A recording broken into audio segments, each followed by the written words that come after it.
Friends, কেমন আছো তোমরা? আশা করবো ভালো আছো। তোমাদের ভালোবাসার ভগবানের আশীর্বাদে আমিও ভালো আছি।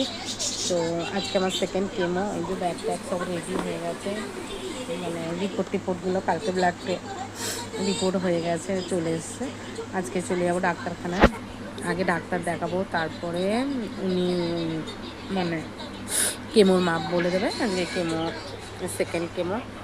তো আর কী বলবো বলো, এই যে আমাদের ম্যাঙ্গো দাদা বসে আছে আর আমি সেদ্ধ ভাত করেছিলাম, টিফিন আর কিছু করিনি, আলু সেদ্ধ, ডিম সেদ্ধ, ডাল সেদ্ধ, ভাত করেছিলাম, খেয়ে নিয়েছি। কারণ কখন ওখানে গিয়ে খাবো টাবো না খাবো তার নিয়ে দেখি, ওই জন্য খেয়ে নিয়েছি। একটু মানে ঠান্ডা মতন লেগেছে, জানি না কী হবে। যাই হোক, তোমরা ভগবানের কাছে প্রার্থনা করো যাতে আমি তাড়াতাড়ি আমার বাচ্চাদের জন্য সুস্থ হয়ে উঠতে পারি। তো দেখছো রেডিয়েশন চলার পর কীরকম হয়ে গেছে গলাগুলো, দেখতে পাচ্ছ কি?